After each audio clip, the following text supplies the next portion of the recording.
أعوذ بالله من الشيطان الرجيم.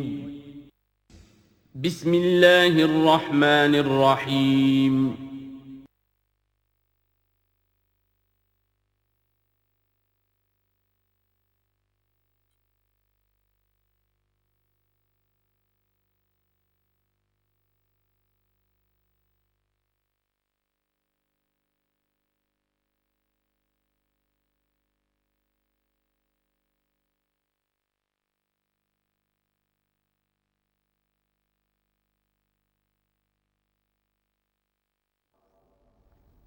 الحمد للہ وکفیٰ والصلاة والسلام علی عبادہ الذین اصطفیٰ، خصوصاً علی افضلہم وخاتم النبیین محمد الامین وعلی آلہ وصحبہ اجمعین. اما بعد فقد قال اللہ تبارک وتعالی کما ورد فی سورۃ الزخرف: اعوذ باللہ من الشیطان الرجیم، بسم اللہ الرحمن الرحیم. حامیم والکتاب المبین انا جعلناہ قرآنا عربیا لعلکم تعقلون وَإِنَّهُ فِي أُمِّ الْكِتَابِ لَدَيْنَا لَعَلِيٌّ حَكِيمٌ. وقال تبارک وتعالی کما ورد فی سورۃ الواقعہ: فلا اقسم بمواقع النجوم وإنه لقسم لو تعلمون عظیم انه لقرآن کریم فی کتاب مکنون لا یمسہ الا المطہرون تنزیل من رب العالمین. وقال عز وجل کما ورد فی آخر سورۃ الفجر: بل هو قرآن مجید فی لوح محفوظ. صدق اللہ العظیم. رب اشرح لی صدری ویسر لی امری واحلل عقدۃ من لسانی یفقہوا قولی. اللہم ربنا الہمنا رشدنا واعذنا من شرور انفسنا. اللہم ارنا الحق حقا وارزقنا اتباعہ وارنا الباطل باطلا وارزقنا اجتنابہ. اللہم ارحمنا بالقرآن العظیم واجعلہ لنا اماما ونورا وہدی ورحمہ. اللہم ذکرنا منہ ما نسینا وعلمنا منہ ما جہلنا وارزقنا تلاوتہ آناء اللیل وآناء النہار واجعلہ لنا حجتا یا رب العالمین آمین. تعارف قرآن کے ضمن میں سب سے پہلی بات جو سمجھنے کی ہے وہ یہ کہ قرآن مجید کے بارے میں ہمارا اجمالی عقیدہ کیا ہے. یہ 3 جملوں پر مشتمل ہو سکتا ہے. ہمارے نزدیک قرآن اللہ کا کلام ہے جو محمد الرسول اللہ صلی اللہ علیہ وسلم پر نازل ہوا. اور تیسرے یہ کہ یہ مکمل محفوظ شکل میں موجود ہے بنوعاً، اس میں نہ کوئی تحریف ہوئی ہے نہ کوئی تبدیلی ہوئی ہے. یہ کم سے کم 3 اجزاء ہیں ہمارے عقیدے کے قرآن مجید کے بارے میں. لیکن اب اس کی کچھ علمی توضیحات. سب سے پہلے یہ کہ کلام ہونا، اس کا اللہ کا کلام ہونا، اس لیے کہ آپ کے علم میں ہے کہ تورات جو حضرت موسیٰ علیہ السلام کو دی گئی تھی وہ لکھی ہوئی شکل میں پتھر کی تختیوں پر لکھی ہوئی صورت میں دی گئی تھی، اور قرآن مجید کی تنزیل جو محمد رسول اللہ صلی اللہ علیہ وسلم پر ہوئی ہے وہ ایک مختلف صورت میں ہوئی ہے. اس کو قرآن مجید خود اللہ کا کلام قرار دیتا ہے. چنانچہ سورہ توبہ کی آیت ہے، آیت نمبر 6: وَإِنْ أَحَدٌ مِّنَ الْمُشْرِكِينَ اسْتَجَارَكَ فَأَجِرْهُ حَتَّى يَسْمَعَ كَلَامَ اللَّهِ ثُمَّ أَبْلِغْهُ مَأْمَنَهُ. جب ہجرت کے 9ویں سال آخری وارننگ دی گئی تھی مشرکین عرب کو کہ اب صرف تمہیں چند مہینے کی مہلت دی جا رہی ہے، اس دوران میں آخری فیصلہ کر لو اسلام قبول کرنا ہے یا نہیں، اس لیے کہ اس کے بعد مشرکین عرب کے لیے کوئی رعایت نہیں ہوگی، جو لوگ اسلام قبول نہیں کریں گے انہیں تہہ تیغ کر دیا جائے گا۔ فَإِذَا انْسَلَخَ الْأَشْهُرُ الْحُرُمُ فَاقْتُلُوا الْمُشْرِكِينَ حَيْثُ وَجَدتُّمُوهُمْ، جب یہ مہلت ختم ہو جائے تو ان مشرکین کا قتل عام کرو۔ اس کی وضاحت پھر جب سورہ توبہ ہم پڑھیں گے تو اس وقت ہوگی، اس وقت یقیناً ذہن میں کچھ اشکالات آئیں گے، لیکن اس وقت اس ضمن میں تفصیلی بحث کا موقع نہیں۔ اب اس میں ایک استثناء رکھا گیا کہ ایک مشرک ہے، وہ چاہتا ہے کہ اتنا بڑا چیلنج جو ہمیں دے دیا گیا تو ہمیں موقع دیا جائے کہ ہم آئیں، آپ کے پاس بیٹھیں، کچھ دن رہیں، اللہ کا کلام سنیں، آپ کیا بات منوانا چاہتے ہیں، اس کے لیے کیا دلائل ہیں، اس کو اچھی طرح سمجھیں، اس کا ہمیں موقع ہونا چاہیے۔ اس کے لیے یہ آیت نازل ہوئی کہ وَإِنْ أَحَدٌ مِّنَ الْمُشْرِكِينَ اسْتَجَارَكَ، اے نبی اگر ان مشرکین میں سے کوئی شخص آپ سے پناہ طلب کرے فَأَجِرْهُ، اسے پناہ دیجئے، حتیٰ یسمع کلام اللہ، یہاں تک کہ وہ اللہ کا کلام سن لے، ثم ابلغہ مأمنا، پھر یہ بھی نہیں کہ اسی وقت اسے کہا جائے کہ تم مانتے ہو یا نہیں مانتے، نہیں، پھر اسے اس کے امن کے مقام پر پہنچا دو۔ یہ جو آیت ہے اس میں لفظ کلیئر آ گیا کہ قرآن مجید اللہ کا کلام ہے، لیکن اب اسی تل کے اوٹ میں پہاڑ والا مسئلہ ہے، ٹپ آف آئس برگ، اس کے نیچے وہ کتنا بڑا تودہ ہوتا ہے۔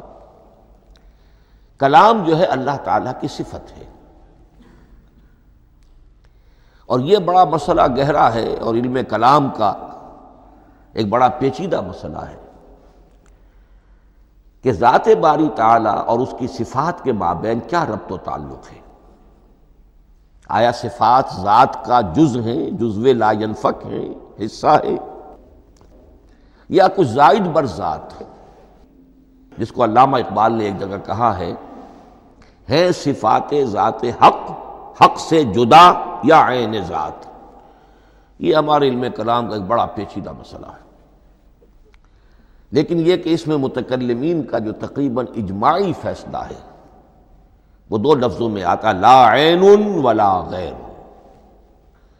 اللہ کی صفات نہ تو اس کی ذات کا عین ہے نہ اس کی ذات سے غیر ہے، بہت پیچیدہ شکل ہے، اور یہ بھی اس وقت کا میرا موضوع نہیں ہے، میں صرف کسی اور موضوع کے لیے صرف حوالے دے رہا ہوں۔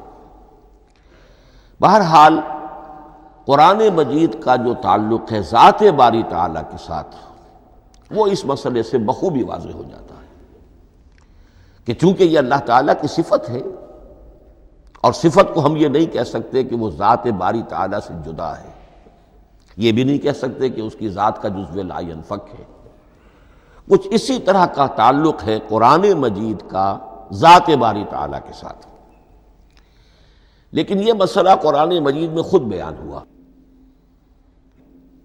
اور سورہ حشر کی آیت میں تو یہ فرمایا گیا، اللہ تعالیٰ نے اپنے اس کلام کی عظمت کو یوں بیان کیا، وہ عظمت کما ہیا، جیسے کہ وہ فی الواقع ہے، اور جس کا کہ گویا کہ پورا ادراک ہمارے لیے اپنی بہت سی محدودیتوں کی وجہ سے ممکن نہیں ہے، لیکن ایک تمثیل کے پیرائے میں سمجھایا، لو انزلنا ھذا القرآن علی جبل لرأیتہ خاشعا متصدعا من خشیۃ اللہ وتلک الامثال نضربها للناس لعلهم یتفکرون۔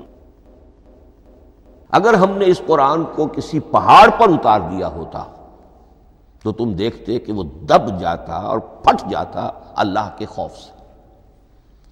اور یہ مثالیں ہیں جو ہم لوگوں کے لیے بیان کرتے ہیں تاکہ وہ غور کریں، تدبر کریں، سمجھیں۔ ما لا یدرک کلہ لا یترک کلہ، اگرچہ بتمام و کمال عظمت قرآن کا فہم ان کے لیے ممکن نہیں ہے، لیکن کسی درجے میں تو کچھ انعکاس اس کا ہو جائے، کچھ اندازہ ہو جائے، انسان اپنی ذہنی سطح کے اعتبار سے، اس کی مناسبت سے کسی درجے میں عظمت قرآن کا اندازہ کر لے، تو اللہ تعالیٰ کے ان الفاظ کو سامنے رکھے کہ لو انزلنا ھذا القرآن علی جبل لرأیتہ خاشعا متصدعا من خشیۃ اللہ۔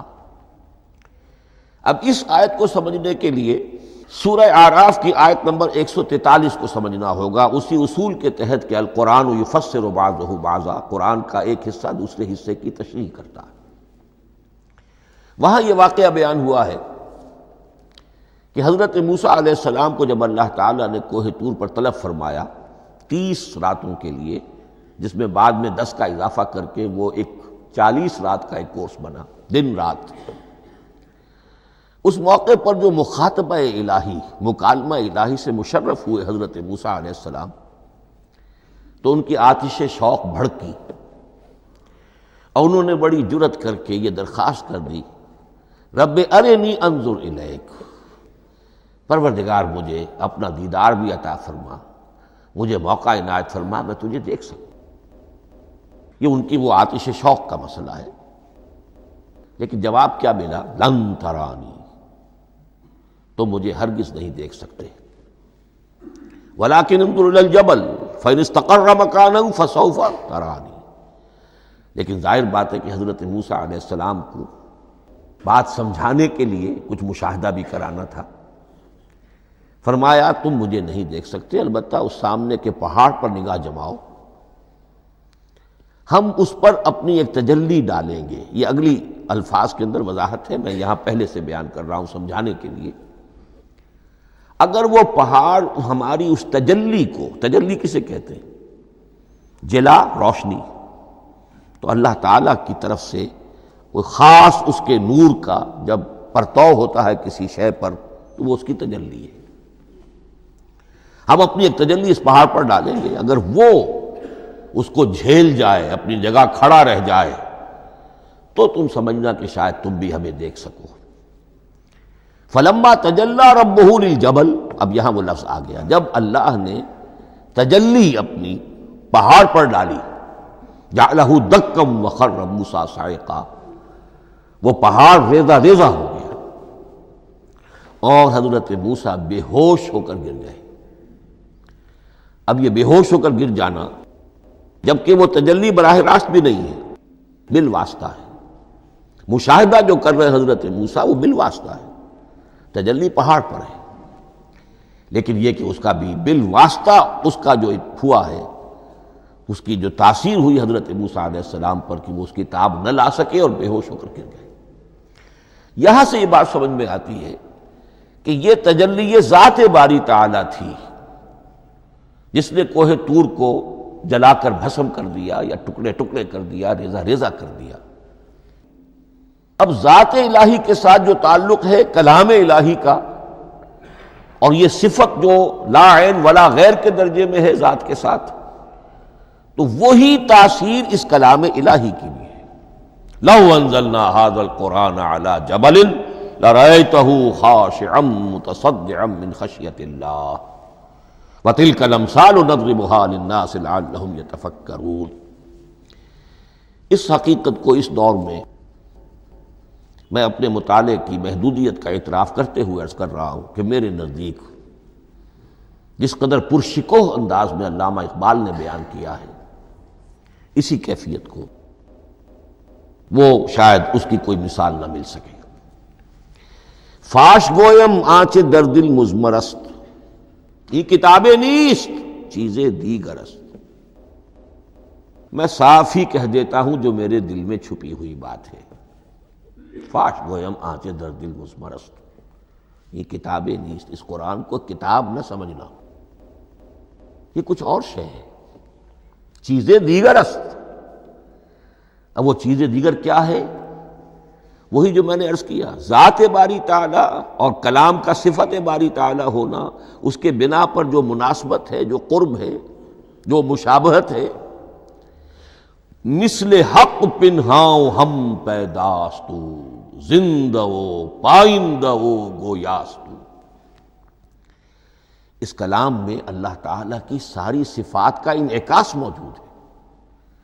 یہ بات ویسے بھی سمجھ میں آتی ہے، کوئی شخص ذرا گفتگو کرے، چند جملے جب وہ ادا کرے گا اپنی زبان سے تو معلوم ہو جائے گا کہ اس کے فہم کا، اس کی دانش کا، اس کے مطالعے کا حدود اربع کیا ہے اور اس کے ذہن کی سطح کیا، سمجھ میں آ جائے گی بات۔ اس لیے کہ کلام جو ہے وہ متکلم کی پوری شخصیت کی عکاسی کر رہا ہوتا.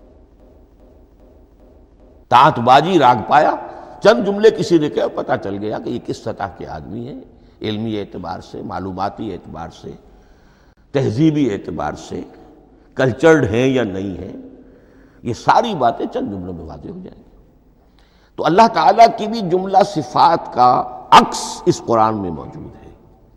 ان میں سے جن چند چیزوں کا ذکر علامہ نے شعر میں کیا، وہ جو سورہ حدید کی آیت ہے، هو الاول والآخر والظاہر والباطن.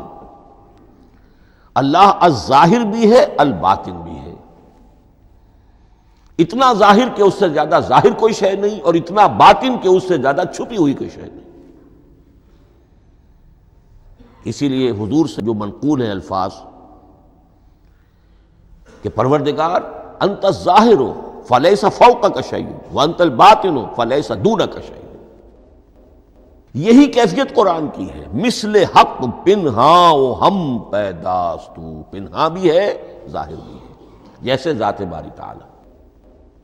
اور جیسے اللہ تعالیٰ کی شان ہے جو آیت الکرسی کے شروع میں آئی، الحی القیوم.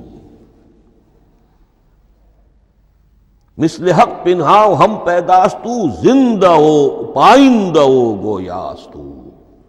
یہ قرآن جو ہے اللہ تعالیٰ کی صفات کا ایک عکس اپنے اندر رکھتا ہے. اس سے ذرا آگے چلیے. کلام کے بارے میں اب کلام الہی ظاہر بات ہے کہ صفت ہے، اور صفت قدیم ہے.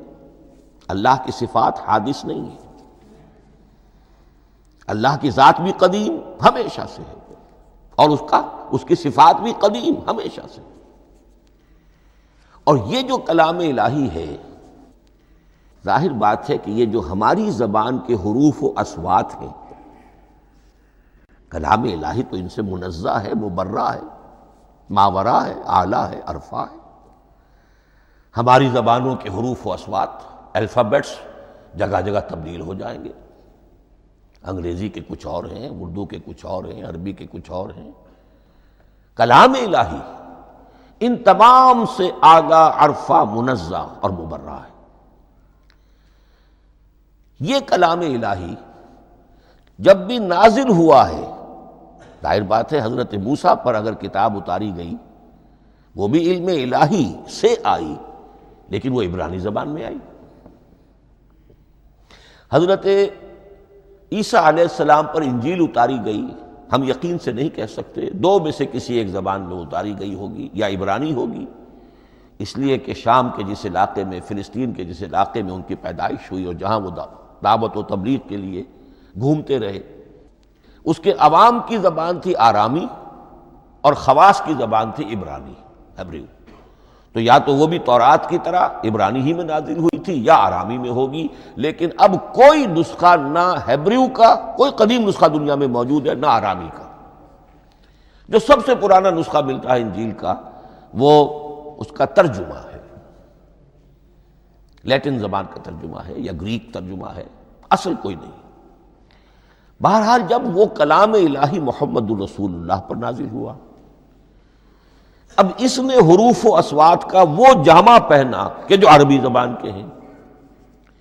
یہی وجہ دیکھیے، میں نے جو آیت سورہ حامیم، یہ جو سلسلہ سور ہے اس میں سے سورہ زخرف کی آیت جو میں نے آپ کو سنائی، حامیم والکتاب المبین انا جعلناہ قرآنا عربیا لعلکم تعقلون. ہم نے بنا دیا ہے اپنے اس کلام کو قرآن عربی، اس کو عربی حروف و اصوات کا جامہ ہم نے پہنا دیا ہے. انا جعلناہ قرآنا عربیا لعلکم تعقلون، کہ چونکہ مخاطب اول جو قوم تھی امیین، ان کی زبان عربی تھی، لعلکم تعقلون، تاکہ تم اس کو سمجھ سکو. اب اس سے آگے چلیے. اصل قرآن مجید کے 3 مقامات سے معلوم ہوتا ہے. اصل قرآن اللہ کے پاس ہے. یہ قرآن جو ہمارے پاس ہے، مصحف ہے، مصحف عثمان رضی اللہ تعالی عنہ، یہ اس قرآن کی مصدقہ نقل ہے. اصل قرآن کہاں ہے؟ ایک جگہ فرمایا بل ہوا قرآن مجید فی لوح محفوظ، لوح محفوظ میں ہے، اصل قرآن وہاں ہے۔ اسی طریقے سے اسی سورہ زخرف کی اگلی آیت کیا ہے؟ ہم نے اسے عربی قرآن بنا کر اتارا، لیکن اصل قرآن کیا ہے؟ وَإِنَّهُ فِي أُمِّ الْكِتَابِ لَدَيْنَا لَعَلِيٌّ حَكِيمٌ، حقیقت میں تو یہ ام الکتاب میں ہے جو ہمارے پاس ہے، اور علی ہے بہت بلند، حکیم بڑی حکمت والا، یا محکم مضبوط، حکیم کے دونوں معنی ہیں۔ استحکام بھی اسی ہے کاف اور میم کے مادے سے بنا ہے، کسی شے کا پختہ ہو جانا، مضبوط ہو جانا، اور عقل کی پختگی وہ حکمت ہے، وہ دانائی ہے۔ اس اعتبار سے نوٹ کیجئے اصل قرآن کہاں ہے؟ لوح محفوظ میں۔ اصل قرآن کہاں ہے؟ ام الکتاب میں۔ اسی کو کہا گیا ہے ایک اور مقام پر فی صحف مکرمۃ مرفوعۃ مطہرۃ بایدی سفرۃ کرام بررہ۔ یہ قرآن، اصل قرآن تو بڑے صحیفوں میں، ان صحیفوں میں ہے، ان صفحات میں ہے، ان اوراق میں ہے، جس کی شان کیا ہے؟ مکرمۃ، ان کی انتہائی تعظیم کی جاتی ہے، مطہرۃ، نہایت پاک صحیفے، فی صحف مکرمۃ مرفوعۃ، بلند و بالا، مطہرۃ بِأَيْدِي سَفَرَةٍ کرام بررہ، ان فرشتوں کے ہاتھ میں جو بہت باعزت، بہت اونچے درجے کے، ان کے ہاتھوں میں ہے۔ وہ لوگ ہیں کہ جن کی تحویل میں ہے یہ کلام پاک، فی صحف مکرمۃ مرفوعۃ مطہرۃ بِأَيْدِي سَفَرَةٍ کرام بررہ۔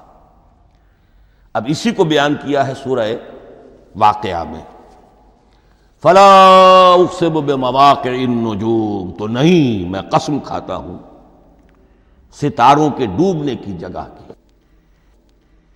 وَإِنَّهُ لَوْ تَعْلَمُونَ لَقَسَمٌ عَظِيمٌ، وَإِنَّهُ لَقَسَمٌ لَوْ تَعْلَمُونَ عَظِيمٌ، اور اگر تم جان سکتے تو یہ بہت بڑی قسم ہے جو ہم نے کھائی ہے، بہت بڑی گواہی ہے جو ہم نے پیش کی ہے۔ اب تدریجاً اس کا انکشاف ہو رہا ہے۔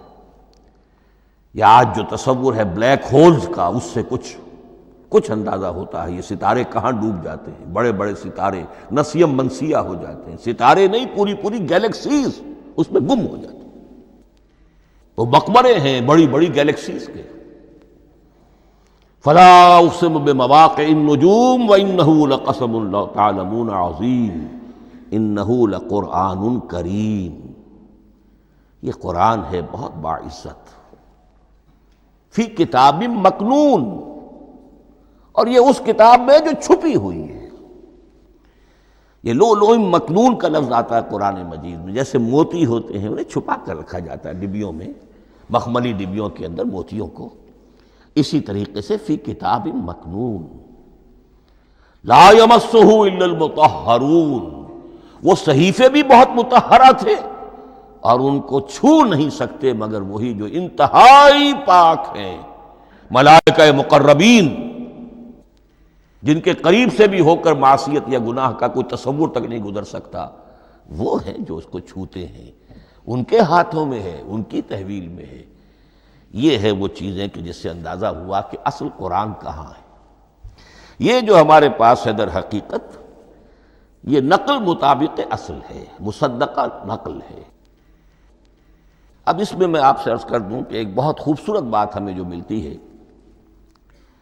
تورات میں جو استثناء، جو صفر استثناء ہے، ڈیوٹرانومی، اس کے 18ویں باب میں 18ویں اور 19ویں آیات جو ہیں اس میں ذکر موجود ہے، میں ان کے لیے انہی کے بھائیوں میں سے تیری مانند ایک نبی برپا کروں گا۔ اللہ تعالیٰ کلام فرما رہے ہیں یہاں حضرت موسیٰ علیہ السلام سے، آج بھی موجود ہے، اولڈ ٹیسٹمنٹ، ڈیوٹرانومی، یا کتاب استثناء سفر استثناء اس کا 18واں باب، اس کی 18ویں اور 19ویں آیات، جب چاہیں جا کر دیکھ لیں۔ میں ان کے لیے ان کے بھائیوں ہی میں سے تیری مانند ایک رسول اٹھاؤں گا، میں ان کے لیے انہی کے بھائیوں میں سے تیری مانند ایک نبی برپا کروں گا اور اپنا کلام اس کے منہ میں ڈالوں گا، اور جو کچھ میں اس سے کہوں گا وہی وہ ان سے کہے گا۔ یہ ہے جو پیشین گوئی ہے محمد الرسول اللہ صلی اللہ علیہ وسلم کی۔ اور یہاں وہ فرق واضح کر دیا گیا، اے موسیٰ تم سے تو یا تو ہم نے کلام کیا ہے یا تمہیں جو کتاب دی ہے وہ لکھی ہوئی دی ہے، لیکن جو نبی تیری ہی مانند میں برپا کروں گا۔ اب اس میں بھی نوٹ کرنے کی بات ہے کہ حضرت موسیٰ کے مشابہ نبی اکرم صلی اللہ علیہ وسلم کے سوا کوئی نبی نہیں۔ صاحب کتاب وہ بھی تھے، صاحب کتاب محمد بھی ہیں، صاحب امت وہ بھی تھے، اور صاحب امت محمد رسول اللہ ہے تیری مانند۔ صاحب شریعت، حضرت عیسیٰ صاحب شریعت نہیں تھے، شریعت موسوی ہی کو نافذ کرنے کے لیے آئے تھے۔ ان کی حیثیت دین موسوی کے مجدد کی تھی، ویسے نبی تھے، اللہ کے فضل و کرم سے نبی تھے، اس میں کوئی شک نہیں، رسول تھے، لیکن یہ کہ ان کے کام کی نوعیت کیا تھی، اس لیے کہ کوئی نئی شریعت لے کر نہیں آئے۔ اب بھی انجیل میں الفاظ موجود ہیں، don't think I have come to destroy law, یہ موزائک لا جسے یہ کہتے ہیں، شریعت موسوی، وہ تم پر نافذ رہے گی، تم اس کی پابندی کرو گے، چونکہ صاحب شریعت رسول یا موسیٰ یا محمد صلی اللہ علیہ وسلم علیہ الصلوۃ والسلام۔ تو میں ان کے بھائیوں میں سے، اب بھائی کون ہوں گے؟ ظاہر بات ہے بنی اسرائیل، ان کے کزنز کون ہیں؟ بنی اسماعیل۔ بنی اسرائیلی تو جو بھی نبی ہے وہ انہی میں سے ہے، ان کے بھائیوں میں سے، تو بھائی تو ہوگا، ان کا کزن ہوگا، اب وہ کون ہے؟ بنی اسماعیل۔ تو ان کے بھائیوں میں سے گویا کہ غیر اسرائیلی جو ان کے قریب ترین قرابت دار ہوں گے وہ بنو اسماعیل ہیں۔ تیرے مانند صاحب شریعت نبی میں برپا کروں گا، لیکن اس پر جو میرا کلام اترے گا وہ کس شکل میں اترے گا؟ میں اپنا کلام اس کے منہ میں ڈالوں گا، اور پھر وہ جو کچھ کہے گا وہ وہی کہے گا جو میں نے کہا ہے۔ اب اس کے حوالے سے ایک بہت اہم بات سمجھ لیجئے، اور قرآن مجید کے دو اہم مقامات کی وضاحت اس سے ہو جائے گی۔ یہ کلام اللہ، قرآن مجید میں اس کو قول جبرائیل بھی کہا گیا ہے۔ کلام اللہ حضرت جبرائیل کے ذریعے سے جب ادا ہوا ہے تو قول جبرائیل ہے، اور پھر جب وہ محمد الرسول اللہ کی زبانی ادا ہوا تو قول رسول ہے، قول محمد ہے صلی اللہ علیہ وسلم۔ یہ قول اللہ بھی ہے، قول جبرائیل بھی ہے، اور قول محمد بھی ہے بیک وقت۔ یہ بات دیکھیے سورۃ تکویر، اذا الشمس کورت، انہ لقول رسول کریم ذی قوت عند ذی العرش مکین مطاع ثم امین وما صاحبکم بمجنون۔ یہ یہاں پر حضرت جبرائیل کا ذکر ہو رہا ہے۔ وما ہوا بقول شیطان الرجیم، محمد تک اس قرآن کو لانے والا تو وہ بلند پائے کا فرشتہ ہے، یہ کوئی شیطان رجیم نہیں ہے، اس لیے کہ مکے والوں نے کہہ دیا تھا ہو سکتا ہے کوئی بدروح آئی ہو محمد پر، اور اس بدروح نے کوئی الٹی سیدھی بات سکھا دی ہو، نہیں۔ انہ لقول رسول کریم، یہاں رسول کریم کون ہے؟ حضرت جبرائیل۔ انہ لقول رسول کریم ذی قوت عند ذی العرش مکین، بڑی قوت والا اور جس کا بڑا اونچا مقام اور مرتبہ ہے عرش والے کے قریب۔ ذی قوت عند ذی العرش مکین مطاع ثم امین، وہ فرشتوں کے مطاع ہیں، فرشتے ان کی اطاعت کرتے ہیں، فرشتوں کے سردار ہیں، اور پھر ساتھ ہی پورے امین ہیں، جبرائیل امین، یہ ہم لفظ استعمال کرتے ہیں۔ اور اس کے بعد آگے جا کے فرمایا وما ہوا بقول شیطان الرجیم، یہ کسی شیطان رجیم کا قول نہیں ہے۔ اب یہاں اس سورہ تکویر میں قرآن کو قول جبرائیل قرار دیا گیا، لیکن سورۃ الحاقہ میں چلیے،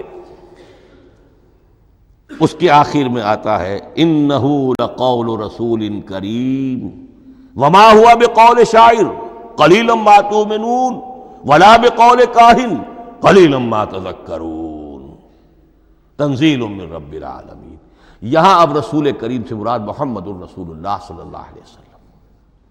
یہ کسی شاعر کا قول نہیں ہے، کسی کاہن کا قول نہیں ہے، یعنی جس کے زبانی یہ قرآن لوگوں کے سامنے آ رہا ہے۔ جبرائیل کا قول ہو کر تو محمد پر نازل ہوا صلی اللہ علیہ وسلم، لیکن اب لوگوں کے سامنے وہ قول محمد بن کر آ رہا۔ انہ لقول رسول کریم وما هو بقول شاعر قلیلا ما تؤمنون ولا بقول کاہن قلیلا ما تذکرون تنزیل من رب العالمین۔ تو قرآن مجید کلام اللہ ہے، پھر وہ قول جبرائیل بنا جب جبرائیل نے آ کر محمد کو سنایا، اور پھر وہ قول محمد بنا جب محمد کی زبان مبارک سے لوگوں نے اسے سنا، اہل عرب نے سنا، اور پھر وہ بات پھیلتی چلی گئی۔ اب آخری بحث اس موضوع پر جو ہے وہ یہ ہے، کلام الہی کی 3 صورتیں ہیں جو قرآن مجید میں سورہ شورى کی آیت نمبر 51 میں بیان ہوئی ہے۔ وما كان لبشر ان يكلمه اللہ، کسی بشر، کسی انسان کی یہ حیثیت نہیں ہے، مقام نہیں ہے کہ اللہ اس سے کلام کرے۔ یہ نہیں کہا کہ اللہ کے لیے ممکن نہیں ہے، نہیں، اللہ کے لیے تو ہر شے ممکن ہے، لیکن کسی بشر کا یہ مقام نہیں ہے کہ اللہ اس سے کلام کرے۔ مخلوق ہے، بشر ہے۔ ما کان لبشر ان یکلمہ اللہ الا اب 3 شکلیں آئیں، الا وحیا او من وراء حجاب او یرسل رسولا فیوحی باذنہ ما یشاء انہ علی حکیم۔ 3 صورتیں ہیں کلام الہی کی۔ یا تو براہ راست اللہ وحی کرتا ہے بغیر کسی فرشتے کی درمیان میں ذریعہ بنائے ہوئے، اسی کا نام الہام ہے، اسی کا نام تحدیث ہے۔ یہ غیر نبی کے ساتھ بھی ہوتا ہے۔ حضور نے فرمایا ہر نبی کی امت میں محدث ہوتے تھے جن سے اللہ کلام کرتا تھا، اور میری امت کا محدث عمر ہے رضی اللہ تعالی عنہ۔ محدث نہیں، محدث کے معنی ہے علم حدیث کا ماہر۔ امام بخاری محدث ہیں، امام مسلم محدث ہیں۔ محدث تحدیث سے مفعول بنا، جس سے بات کی جاتی ہے۔ محدث، اللہ بات کرتا ہے، اللہ دل میں ڈال دیتا ہے، القاء ہو جاتا ہے، الہام ہو جاتا ہے، کوئی فرشتہ درمیان میں نہیں، براہ راست۔ دوسری شکل کلام کی کیا ہے؟ او من وراء حجاب، یہ ہمارے علم کی حد تک صرف حضرت موسیٰ علیہ السلام کی شان ہے، استثنائی شان ہے۔ وَكَلَّمَ اللَّهُ مُوسَىٰ تَكْلِيمًا، اور موسیٰ کے ساتھ تو اللہ نے کلام فرمایا جیسے کہ کلام کیا جاتا ہے۔ فرق کیا تھا؟ من وراء حجاب، پردہ تھا، دیکھ نہیں سکتے تھے، تبھی تو ان کی وہ آتشی شوق بھڑکی تھی۔ کیا قیامت ہے کہ چلمن سے لگے بیٹھے ہیں، صاف چھپتے بھی نہیں، سامنے آتے بھی نہیں، کلام بھی فرما رہے ہیں، لیکن یہ کہ بات مجھے دیدار عطا کرنے کے لیے تیار نہیں، رب ارنی انظر الیک۔ لیکن یہ جو کلام ہے ہمارے علم کی حد تک براہ راست اس دنیا میں حضور سے ہوا ہے معراج کی شب، لیکن وہ 7ویں آسمان پر ہوا۔ اس دنیا میں ہمارے علم کی حد تک یہ کلام براہ راست من ورائے حجاب صرف حضرت موسیٰ علیہ السلام کی استثنائی شان ہے۔ اور تیسرا ہے او یرسل رسولا فیوحی باذنہ ما یشاء، یا تیسری صورت یہ کہ اللہ کسی پیغامبر کو بھیجتا ہے جو وحی کرتا ہے جو اللہ چاہتا ہے۔ یہ تیسری شکل ہے وحی کی۔ قرآن مجید اس تیسری شکل میں نازل ہوا ہے محمد الرسول اللہ صلی اللہ علیہ وسلم پر۔ حضور کو جو الہام ہو جاتے تھے، جو حضور کو القاء ہو جاتا تھا، جو آپ کے دل میں براہ راست اللہ کی طرف سے وحی آتی تھی، وہ قرآن میں شامل نہیں ہے۔ اگرچہ حضور کے خواب بھی سچے تھے، وہ بھی اللہ کی طرف سے ہوتے تھے، شیطان کی آمیزش نہیں ہو سکتی تھی، لیکن یہ بھی قرآن میں شامل نہیں ہے۔ قرآن میں شامل ہے تیسری قسم کی وحی، او یرسل رسولا، پھر ہم بھیجتے ہیں ایک پیغامبر کو فرشتوں میں سے، اللہ یستفی من الملائکۃ رسلا ومن الناس، اللہ چن لیتا ہے فرشتوں میں سے بھی اپنا پیغامبر اور انسانوں میں سے بھی۔ تو فرشتے کے ذریعے سے ایک فرشتہ جو اللہ سے لیتا ہے اور انسان رسول انسان تک پہنچا دیتا ہے۔ اب وہ رسول انسان، رسول بشر جو ہے وہ اپنے ہم نوع ہم جنس لوگوں کو پہنچاتا ہے۔ تو اللہ یستفی من الملائکۃ رسلا ومن الناس، یہاں وہی بات فرمائی، او یرسل رسولا فیوحی باذنہ ما یشاء، پھر وہ وحی کرتا ہے اللہ کے حکم سے جو اللہ چاہتا ہے۔ یہ کلام الہی کی یہ تیسری شکل ہے جو محمد الرسول اللہ صلی اللہ علیہ وسلم پر نازل ہوا، اور وہ ہے قرآن حکیم۔ اب ایک اور بحث جو علمی ہے وہ یہ ہے کہ حضور پر جو اس کا نزول ہوا اس کی کیفیات کیا تھی۔ دو الفاظ استعمال ہوتے ہیں، انزال بھی اور تنزیل بھی۔ ان دونوں میں فرق کیا ہے اس کو نوٹ کر لینا چاہیے۔ لغوی اعتبار سے جان لینا چاہیے، نزل ینزل کسی کا خود اترنا، نازل ہونا، اترنا۔ انزل ینزل دفعتاً اتار دینا، کسی اور نے کسی شے کو دفعتاً نیچے اتار دیا۔ یہی مفہوم نزلہ کے ساتھ بے لگ جائے تو آ جاتا ہے، با کے ساتھ نزلہ بہی، یہ اتارنے کے مفہوم میں آئے گا۔ لفظی ترجمہ یہ بھی کر سکتے وہ اترا اس شے کے ساتھ۔ نزل بہ الروح الامین، اس کو لے کر نازل ہوا خود روح الامین فرشتہ علی قلبک، اے محمد صلی اللہ علیہ وسلم آپ کے قلب مبارک پر۔ تو نزلہ بے اور انزال اس کے معنی ایک ہی ہے، لیکن اگلا لفظ ہے تنزیل، نزل ینزل تنزیلا، اس کے معنی ہے رفتہ رفتہ، تدریجاً، نجمن نجمن، تھوڑا تھوڑا کر کے، وقفے وقفے سے اتارنا۔ جیسے عربی میں اعلام کہیں گے کسی کو کچھ بتا دینا، باخبر کر دینا، مطلع کر دینا، بھائی مطلع کر دیا میں نے، اب تم جانو تمہارا کام، یہ اعلام کہلائے گا۔ تعلیم کسے کہتے ہیں؟ سکھانا، درجہ بدرجہ، دیکھنا اس کی استعداد کیا ہے، آج یہ کیا بات سمجھ سکتا ہے، میں اتنے ہی درجے تک سمجھاؤں، اب کل میں اسے مزید سمجھاؤں گا، پرسوں مزید سمجھاؤں گا۔ یہ درجہ بدرجہ کسی شے کو سمجھانا، یہ تعلیم ہے۔ تو انزل ینزل انزالا، یہ ہے اتار دینا دفعتاً، اور نزل ینزل تنزیلا، یہ ہے تدریجاً اتارنا۔ اب قرآن مجید کے لیے یہ دونوں الفاظ مستعمل ہیں، لیلۃ القدر اور لیلۃ المبارکہ۔ اب یہ دو بھی نوٹ کر لیجئے، قرآن مجید میں چونکہ اہم مضامین کم سے کم دو جگہ پر ضرور آتے ہیں۔ انا انزلناہ فی لیلۃ القدر، یہاں انزلنا ہے، نزلنا نہیں ہے، انزلنا ہے، ہم نے اتارا اس کو لیلۃ القدر میں۔ اور باقی صورت تو آپ کو یاد ہوگی، وما ادراک ما لیلۃ القدر، لیلۃ القدر خیر من الف شہر، تنزل الملائکۃ والروح فیہا باذن ربہم من کل امر، سلام ہی حتی مطلع الفجر۔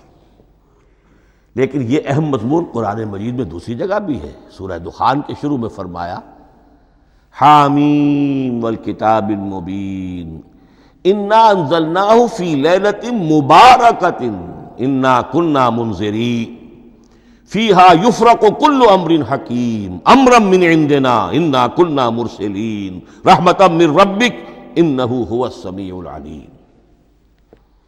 یہ لیلۃ المبارکہ ہے، ایک ہی ہے، لیلۃ القدر اور لیلۃ المبارکۃ، ان دونوں کے لیے وہی انزلنا کا لفظ آیا۔ لیکن یہ کہ سابقہ کتابوں کے اعتبار سے قرآن مجید کا فرق واضح کیا گیا ہے، مثلا سورہ نساء کی آیت نمبر 136 بہت نمایاں ہے، بہت نمایاں ہے۔ وہاں فرمایا گیا یا ایھا الذین آمنوا آمنوا باللہ ورسولہ والکتاب الذی نزل علی رسولہ والکتاب الذی انزل من قبل۔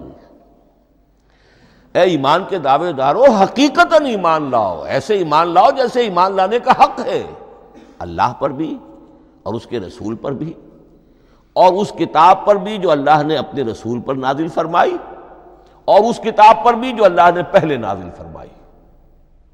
لیکن نازل کے لیے یہاں آیا حضور کے لیے والکتاب الذی نزل علی رسولہ، تنزیل کی شکل میں، اور تورات کے لیے والکتاب الذی انزل من قبل، وہ تو دفعۃ واحدا لکھی ہوئی تختیوں کی شکل میں حضرت موسیٰ علیہ السلام کو دے دی گئی تھی۔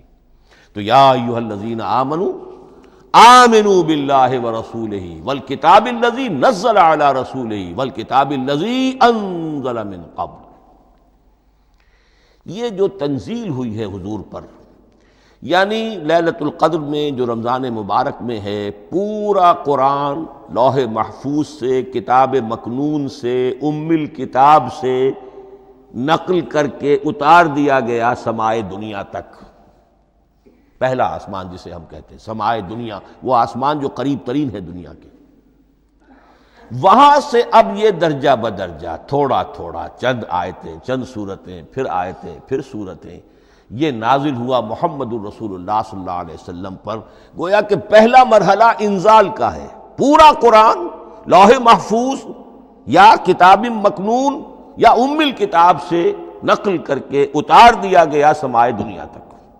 یہ ہے انزل ینزل انزالا، انا انزلناہ فی لیلۃ القدر انا انزلناہ فی لیلۃ مبارکہ۔ لیکن محمد الرسول اللہ پر یہ نازل ہوا اب تھوڑا تھوڑا، نجمن نجمن، درجہ بدرجہ، تدریجاً۔ یہ ہے تنزیل۔ اس تنزیل کی حکمت قرآن مجید میں بیان ہوئی ہے، اور اس اعتبار سے کہ اہل عرب نے، اہل مکہ نے اعتراض کیا تھا کہ یہ پورا قرآن کیوں نہیں محمد ایک ہی مرتبہ پیش کر دیتے صلی اللہ علیہ وسلم۔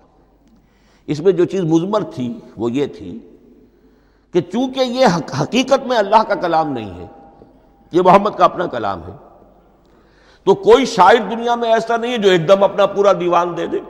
وہ تو ساری عمر میں تھوڑا تھوڑا، آج غزل کہی، کل قصیدہ کہا، پرسوں کچھ اور کہا، پھر وہ جمع ہوتا ہے تو وہ دیوان بنتا ہے۔ اسی طریقے سے تو یہ کر رہے ہیں۔ اگر یہ اللہ کا کلام ہوتا تو بیک وقت آ جاتا۔ یہ تو ذرا محنت کرتے ہیں، کچھ اس کے اندر اس کو اپنی محنت سے کوشش کر کے کچھ موضوع کرتے ہیں، کلمات، الفاظ، اور اس طریقے سے رفتہ رفتہ لے کر آ رہے ہیں۔ اس لیے ان کا اعتراض نقل ہوا ہے۔ وقال الذین کفروا لولا نزل علیہ القرآن جملۃ واحدۃ، انہوں نے کیوں نہیں اترا یہ قرآن پورا کا پورا ایک ہی بار؟ یہ اعتراض تھا۔ اس اعتراض کے جو جوابات دیے گئے ہیں وہ نوٹ کیجئے کہ لوگوں کے حق میں یہ مفید ہے، یہ پورے قرآن کا تحمل ایک وقت میں کر نہیں سکتے۔ یہ پورا قرآن تو ایک ہی مرتبہ اگر پہاڑ پر بھی اتار دیا جاتا تو وہ پھٹ جاتا، دب جاتا۔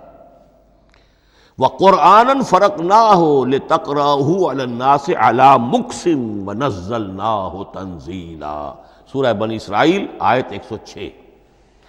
یہ وہ قرآن ہے جس نے ہم نے جس کو ٹکڑے ٹکڑے کر کے، فرق نہ ہو، فرق توڑ دینا، تھوڑا تھوڑا کر کے ہم نے کر دیا، لِتَقْرَأَهُ عَلَى النَّاسِ عَلَى مُكْثٍ، تاکہ آپ اسے پڑھ کر سنائے لوگوں کو وقفے وقفے سے، تاکہ وہ سہار سکیں، سنبھال سکیں، برداشت کر سکیں۔ وَنَزَّلْنَاهُ تَنزِيلًا، اسی وجہ سے ہم نے اسے نازل کیا ہے بطرز تنزیل، بطرز انزال نہیں، بطرز تنزیل۔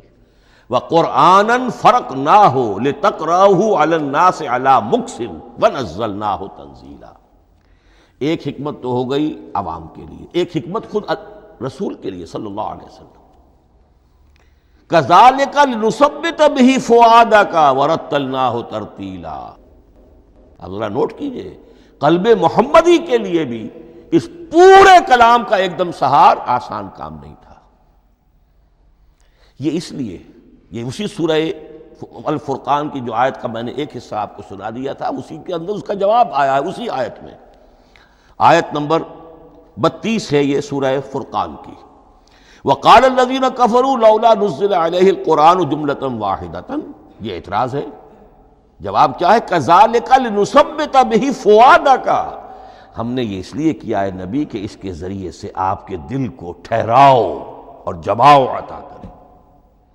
یہ ایک دم اس کا اتر جانا، انا سنلقی علیک قولا ثقیلا، بڑا بھاری بوجھ ہے، ناقابل برداشت ہے، تاکہ رفتہ رفتہ آپ کا دل، اس کے اندر تقویت بڑھتی چلی جائے، اس کے اندر اور اس کا تحمل جو ہے، اس کی صلاحیت بڑھتی چلی جائے۔ کذالک لنثبت بہ فؤادک ورتلناہ ترتیلا، اسی لیے ہم نے تھوڑا تھوڑا کر کے نازل کیا ہے۔ ولا یاتونک بمثل الا جئناک بالحق واحسن تفسیرا، ساتھ ہی فرمایا کہ یہ لوگ جو بھی اعتراض کریں گے ہم اس کا جواب بھی اور بہترین تعویل بھی آپ کو دے دیں گے۔ اب اگلی بحث یہ ہے، یہ قرآن کب اور کہاں نازل ہوا؟ یہ عام معلوماتی شے ہے، اس میں کوئی پیچیدگی نہیں ہے، لیکن اس کی اہمیت ہے، بہت ضروری ہے۔ وہ میں انشاءاللہ اگلی بحث میں جب کہ قرآن کے سمجھنے کے جو اصول ہیں ان کو بیان کروں گا تو وضاحت سے بات آئے گی۔ یہ کہ یہ عام معلوماتی ایک ہمارے ذہن میں خاکہ رہنا چاہیے، زمان و مکان کا کیا رشتہ ہے قرآن کے ساتھ۔ قرآن نازل کب ہوا؟ ہمارا چونکہ عام طور پر جو معمول ہے، ہم تو جو کرسچین ایرا ہے اس کے حوالے سے ہمارے ذہن کے اندر سارا حساب کتاب ہے، تو سن 610 عیسوی سے لے کر 632 عیسوی تک شمسی حساب سے 22 سالوں میں قرآن نازل ہوا ہے۔ 571 حضور کی ولادت کا سال ہے، 571 عیسوی۔ 610 میں آپ 39 سال کے ہوئے، لیکن قمری حساب سے 40 کے ہو چکے۔ 610 میں قرآن کی تنزیل شروع ہوئی اور 632 میں آپ کا انتقال ہوا۔ 22 برس زمانی اعتبار سے نقشہ ذہن میں رکھیے، اور اسے ہم اگر دوسرے حساب سے کہیں گے تو عام الفیل، وہ جو ابرہہ آیا تھا بیت اللہ کو ڈھانے کے لیے، وہ سال عربوں میں بہت مشہور ہو گیا تھا، اور وہی سال حضور کی ولادت کا ہے، تو عام الفیل ہی میں حضور کی ولادت ہوئی، لہذا 40 عام الفیل میں قرآن مجید کا نزول شروع ہوا، اور 11 ہجری تک یہ 23 برس بنتے ہیں قمری حساب سے۔ ایک رائے یہ بھی ہے کہ قرآن کا نزول 20 برس میں ہوا ہے، اور اس میں وضاحت یہ ہے کہ پہلے 3 سال اللہ تعالی نے ایک فرشتے کو، حضرت اسرافیل علیہ السلام کو مامور کیا تھا حضور کی تعلیم پر۔ دنیاوی اعتبار سے حضور نے کوئی تعلیم حاصل نہیں کی، آپ امی تھے، آپ نے دنیاوی اعتبار سے کسی کے سامنے زانو تلمس طے نہیں کیا، کہیں کوئی تعلیم حاصل نہیں کی، کہیں کوئی تحصیل علم نہیں کی، لیکن اللہ تعالیٰ نے علمہ شدید القوا، اللہ تعالیٰ نے جو کچھ انہیں سکھایا ہے، جو علم انہیں عطا کیا ہے، تو ایک روایت یہ ہے کہ 3 برس تک، اور اس کے بعد پھر قرآن نازل ہونا شروع ہوا تو 20 برس تک قرآن نازل ہوا۔ لیکن وہ لوگ بھی مانتے ہیں کہ سورہ علق کی آیتیں نازل ہو چکی تھی، پھر 3 برس کا وقفہ ہے۔ سورہ علق کی آیتیں کیا ہے؟ جو پہلی وحی ہے، اقرأ بسم ربک الذی خلق، خلق الانسان من علق، اقرأ وربک الاکرم الذی علم بالقلم، علم الانسان ما لم یعلم۔ گویا کہ بسم اللہ ہو رہی ہے محمد الرسول اللہ صلی اللہ علیہ وسلم کی تعلیم کی، اور جن گھرانوں میں یہ رواج ابھی تک چل رہا ہو، بسم اللہ بچوں کی کراتے ہیں، ایک تقریب کی شکل میں منعقد کرتے ہیں، ہمارے ہاں یہ رواج تھا، اب ہم چھوڑ چکے ہیں، کہ جو تقریب بھی حضور کی اور صحابہ کی زندگیوں سے ثابت نہ ہو، ہمیں کوشش کرنی چاہیے کہ ان تقریبات کا سلسلہ منقطع کریں۔ ما انا علیہ واصحابی، ہماری تقریبات جو ہیں وہ بس وہیں تک محدود رہنی چاہیے۔ بہرحال وہ جو ایک چلتی ہے روایت، 4 سال 4 مہینے 4 دن کا بچہ یا بچی ہے تو بسم اللہ یہی آیتیں پڑھی جاتی ہیں، پڑھ تو نہیں سکتا، انگلی رکھ کر پڑھانے والا کوئی عالم دین بیٹھ جاتا ہے سامنے، وہ نہا دھو کر بچہ یا بچی بیٹھی ہوئی ہے، اور اس کو اقرأ بسم ربک الذی خلق، خلق الانسان من علق، اقرأ وربک الاکرم الذی علم بالقلم، علم الانسان ما لم یعلم۔ اب اس میں تو سارا پڑھنے پر زور ہے، حصول علم پر زور ہے، کسی تبلیغ کا حکم ہی نہیں، ابھی رسالت کا کوئی تذکرہ کچھ بھی نہیں، اس میں تو قیامت کا بھی کوئی ذکر نہیں۔ اب اس کے بعد روایت یہ ہے کہ 3 برس تک پھر حضرت اسرافیل دن رات حضور کے ساتھ رہے ہیں اور آپ کی تعلیم ہوئی ہے، اور پھر 3 برس کے بعد پھر وحی کا سلسلہ شروع ہوا ہے، واللہ عالم۔ لیکن یہ کہ جب سورہ اقرا نازل ہو چکی ہے اس کی 5 آیتیں، تو وہ 3 برس بھی اس کا وقفہ شمار ہوں گے، زمانہ نزول پھر وہی 23 برس رہے گا۔ اسی کے ساتھ میں نے عرض کیا تھا کہ دوسری بات یہ کہاں نازل ہوا قرآن۔ ایک لفظ میں تو یہ سمجھ لیجئے یہ حجاز میں نازل ہوا۔ حجاز جزیرہ نماء عرب کا ایک خاص حصہ ہے، پہاڑی سلسلہ، یوں سمجھ لیجئے، اس کو ذہن میں رکھیے۔ جزیرہ نماء عرب جو ہے وہ شمال سے جنوب کی طرف چوڑا ہوتا جاتا ہے، شمال میں شام اور عراق کی طرف جاتا ہے تو وہ تنگ ہے، پھر نیچے چوڑا ہو رہا ہے۔ اس کا جو مغربی ساحل ہے جس پر جدہ کی بندرگاہ بھی ہے، ینبو کی بھی ہے، اس کے کہیں وہ ایک میدان شروع ہوتا ہے ساحل سے، کہیں وہ بہت مختصر ہے، کہیں خاصا چوڑا ہے، اس کو کہتے ہیں تہامہ۔ پھر ایک پہاڑی سلسلہ ہے، اس کو کہتے ہیں حجاز۔ یہ پہاڑی سلسلہ جو ہے اس کے بعد جو ہے وہ نجد کہلاتا ہے، وہ سطح مرتفع ہے، پلیٹو۔ تو یہ تین حصے ہیں جزیرہ نماء عرب کے جغرافیائی اعتبار سے، اور حجاز کہتے بھی ہیں پردے کو، حاجزن، پردہ جو دو چیزوں کے درمیان حائل ہو جائے۔ تو یوں سمجھیے کہ یہ فلیٹ ہے نجد کا، اور یہ فلیٹ ہے میدان، یہ ہے تہامہ کا، اور درمیان میں یہ پہاڑی سلسلہ کھڑا ہوا ہے، تو یہ گویا کہ ان دونوں کو جدا کر رہا، یہ حجاز ہے۔ اس حجاز ہی کا شہر مکہ ہے، اس حجاز ہی کا شہر مدینہ ہے، اس حجاز ہی کا شہر طائف ہے، اس حجاز ہی کی آخری ٹپ سمجھ لیجئے تبوک ہے۔ تو حضور صلی اللہ علیہ وسلم کی پوری زندگی آغاز وحی کے بعد سے لے کر وہ اسی علاقے کے اندر، پہلے آپ مکے میں تھے، قرآن مجید کی جو صورتیں اس دور میں نازل ہوئیں، یہ آیتیں نازل وہ مکیات کہلاتی ہیں۔ پھر آپ نے ہجرت کی، اور ہجرت کر کے جب آپ جا رہے تھے اس دوران میں بھی کچھ قرآن نازل ہوا اثناء ہجرت میں۔ پھر آپ مدینے تشریف فرما ہوئے، اب وہ ہم کہتے ہیں مدنی قرآن، لیکن مدنی قرآن سارا مدینے میں نازل نہیں ہوا۔ آپ کبھی جا رہے کسی مہم پر، کسی جنگ کے لیے، غزوہ بدر کے لیے آ گئے ہیں، تو وہاں جو آیات نازل ہو رہی ہیں وہ مدینے میں تو نہیں ہو رہی۔ براڈ تقسیم تو یہی ہے، مکی مدنی۔ ہجرت سے قبل جو کچھ نازل ہوا وہ مکی، ہجرت کے بعد جو کچھ نازل ہوا وہ مدنی۔ لیکن صرف مدنی کہنا صحیح نہیں ہے، اثناء سفر تبوک، اتنا طویل سفر ہے آپ کا، اس کے دوران آتے جاتے قرآن نازل ہوتا رہا۔ لیکن یہ بات نوٹ کر لیجئے کہ پورا قرآن حجاز ہی میں نازل ہوا ہے، یہ تمام شہر، یہ تمام علاقہ حجاز کہلاتا ہے۔ ایک اور بحث جو ہم اسی اپنی پہلی نشست میں مکمل انشاءاللہ کر لیں گے، وہ ہے محفوظیت قرآن کی بحث۔ میں نے عرض کیا تھا کہ تین چیزوں پر ہمارا عقیدہ مشتمل ہے۔ یہ اللہ کا کلام ہے، نمبر ایک، نازل ہوا محمد الرسول اللہ پر صلی اللہ علیہ وسلم، اسی لیے ہم نے کلام سے متعلق کچھ مباحث علمی گہرائی میں اتر کر وہ سمجھے، حضور پر اس کے نزول، انزال اور تنزیل کے مختلف مراحل کو سمجھا۔ اب اس کی محفوظیت کے اعتبار سے واقعہ یہ ہے کہ واحد کتاب ہے پوری دنیا میں، واحد کتاب جس کے بارے میں دشمن بھی تسلیم کرتے ہیں، چاہے وہ اسے اللہ کا کلام نہ مانے، لیکن یہ مانتے ہیں کہ بعین ہی وہ شے جو محمد نے اپنی امت کو دی تھی آج بھی امت کے پاس صحیح موجود ہے۔ ظاہر بات ہے اگر تو اسے اللہ کا کلام مانے، وہی مانے، تب تو مسلمان ہی ہو گئے۔ وہ تو یہی کہتے ہیں کہ بہرحال محمد نے چاہے خود لکھا، تصنیف کیا، جو بھی کچھ کیا، اس کو چھوڑ دیجئے، لیکن جو شے محمد نے اپنی امت کو دی تھی صلی اللہ علیہ وسلم، بعین ہی وہ شے موجود ہے۔ تو یہ محفوظیت قرآن کی جو ہے، جبکہ کوئی اور دنیا کی کتاب اس کی مدعی ہی نہیں۔ تورات والوں کا سرے سے یہ دعویٰ ہی نہیں ہے، وہ تورات تو گم ہو گئی تھی نبوکدنضر کے حملے کے وقت، اس کے بعد سے دنیا میں تورات کا وجود نہیں ہے، اور پھر 100 برس کے بعد اپنی یادداشتوں سے مرتب کی ہے یہ تورات جو آج ہمارے سامنے ہے۔ انجیل کا جیسا کہ میں عرض کر چکا ہوں، کوئی نسخہ جو ہے نہ عبرانی کا موجود ہے نہ آرامی زبان کا ہے، دنیا کی کوئی کتاب نہیں جو دعویٰ کر سکتی ہو۔ یہ قرآن جو شروع ہوتا ہے ذالک الکتاب لا ریب فیہ، یہ دعویٰ دنیا کی کسی اور کتاب نے خود کیا بھی نہیں۔ اس کی بھی جس قدر پرشکوہ الفاظ میں علامہ اقبال نے اس کی ترجمانی کی ہے، انہی کا حصہ ہے۔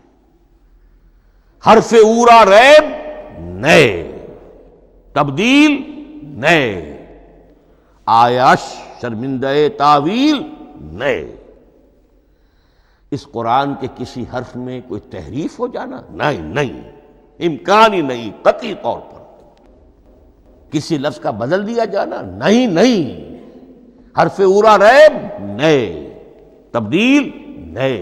اس میں کسی کا شک پر مبنی ہونا نہیں، آیش شرمندہ تعویل نئے، اس کی آیت کوئی بھی ایسی نہیں جسے تروڑا مروڑا جا سکے، یہ اپنی حفاظت خود کرتی ہے۔